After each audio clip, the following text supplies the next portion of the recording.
Tennis and women's bowling return to action. Women's basketball cruises past another Horizon League team. All this and more coming up on the Penguin Rundown.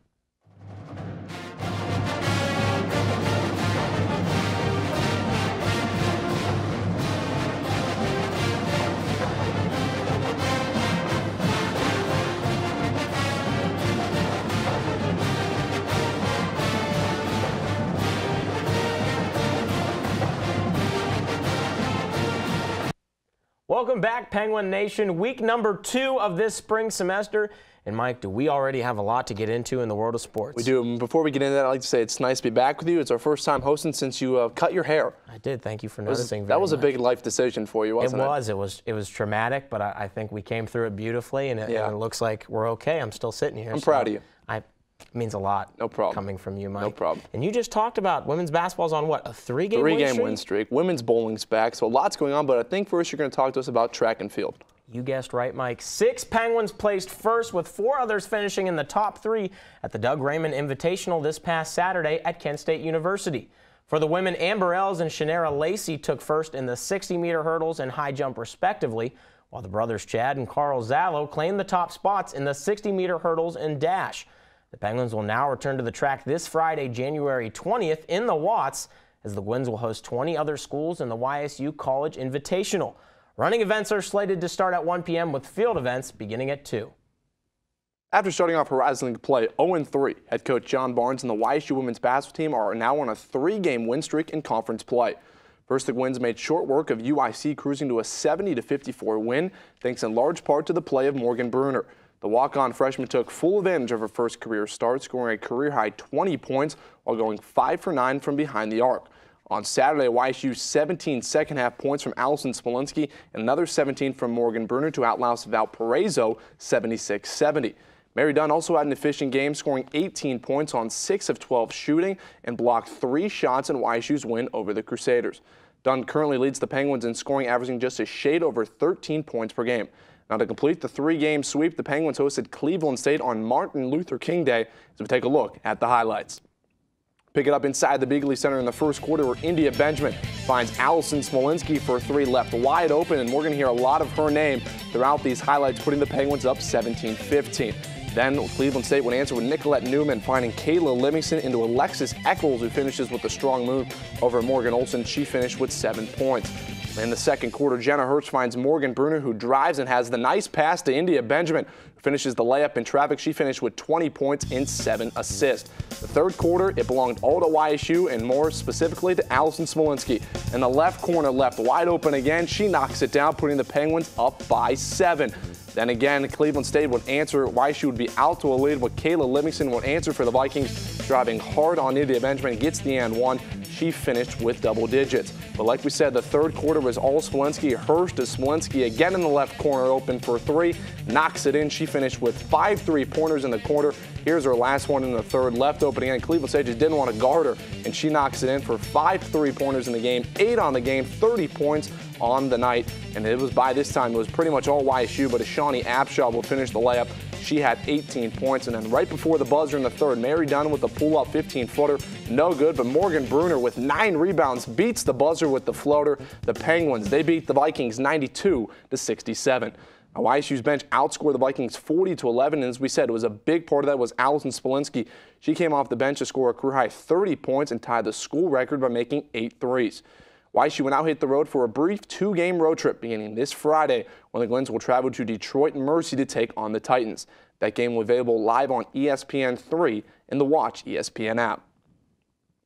It has been a tough stretch for head coach Jory Slocum and the YSU men's basketball team. First, YSU fell 78-62 to the preseason Horizon League champion Valparaiso Crusaders.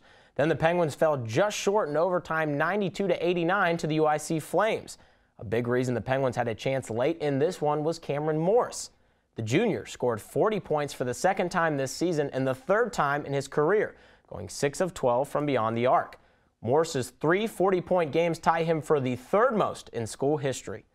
Finally, Braun Hartfield tied his career-high 19 points versus Detroit Mercy this past Monday, but the Titans turned 21 Penguin turnovers into 25 points, cruising to an 87-71 win. Head coach Jory Slocum believes that 3 games in 5 days has worn on his young team. I knew that this was going to be our hardest, our hardest stretch. Thought we played very tired last night.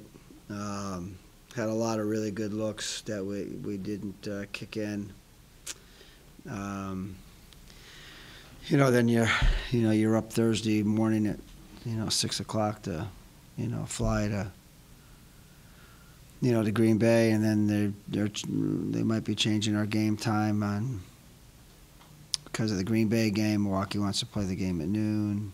So I mean, it's been, I knew this was going to be our hardest stretch. Last week I sat here, feeling really good about us, and 3 games in 5 days can upset the apple cart in terms of losing a little bit of confidence. I thought the UIC game we kind of gave away, and then last night we were out of gas a little bit. YSU will now hit the road and first travel north to face the reigning Horizon League champion Green Bay Phoenix before taking on Milwaukee this Sunday at 1 p.m. You can catch both games live on ESPN3 and the Watch ESPN app. After a few months off, both the men's and women's tennis team are back and set to begin their dual portion of their season. This past weekend, the women would come away with a 4-3 win over Eastern Michigan, earning the first victory over the Eagles in school history. In singles play, Dominika Lakova, Noelle Nasimba, and Sofia Macias came away with wins, while Macias and Aman Hassim won sets 2 and 3 in doubles play. The men are set to begin their spring season this Friday, as both teams are set to host Tiffin and Niagara University at the Boardman Tennis Center. You can visit YSUsports.com for more information, and best of luck to both teams this weekend. After a 2-month hiatus, the Youngstown State women's bowling team is finally back. Head coach Chelsea Gilliam and company will head to Heister Lanes in Reading, PA to compete in the KU Invitational this weekend. YSU placed in the top 10 3 times in 10 matches during the fall and will face off with 16 other teams this weekend. Good luck to Coach Gilliam and the entire team. The swim and dive team began their spring season as well this weekend with a trio of meets. First, the women defeated St. Francis University last Friday, and inside the Bigley Natatorium, with several wins finishing first in both Saturday as well as Monday's meets. Leading the way was Victoria Rose, who won 2 events at each meet over the weekend for a total of 6 first-place finishes. Bethany Glick also had an impressive weekend. She qualified for the NCAA Zone C meet in her 3-meter dive on Friday night. Best of luck to Victoria, Bethany, and the entire team as they take on Akron University on January 27th. The Youngstown State Penguin Club will hold its annual scholarship ring banquet on February 28th. Those attending will hear speeches from star athletes, their coaches, and President Trussell, capped off with the naming of the 2017 Penguin of the Year, Mr. Ed Reese. The event will be held at Mr. Anthony's Banquet Center in Boardman. Doors open at 6 p.m. with dinner starting at 6:15. The evening's program will commence at 7:30. For more information, contact Tom Morella at 330-941-2351 or visit YSUsports.com. And now, Mike, I believe it's time once again for everyone's favorite part of the show, the Penguin Play of the Week. This week, it was so hard to pick just one play that we decided to give it to an athlete for their outstanding performance in just one game. An athlete who was very deserving of it, John. Yeah, I would agree with you, Mike. And I believe it's Allison Smolinski of the women's basketball team. Yes, it is. Smolinski with her 30-point eruption versus Cleveland State. She would again tie the school record with 8 triples, and she was in fire all day long. Combination of her getting open from great screens and the defense just not guarding her. What an outing for her. Mike, have you had the pleasure of meeting Allison Smolinski? I have. She's a good basketball player, but an even better person, John. She's a fantastic individual. Phenomenal student athlete and a very good shooter. That about does it for us here at the Penguin Rundown. For news, highlights, and more, be sure to check out YSUsports.com and be sure to follow us on Twitter, Instagram, Facebook, and Snapchat at Penguin Rundown 1. I'm John Schiraldi. And I'm Mike Yurstowski. Thanks for tuning in, Penguin Nation.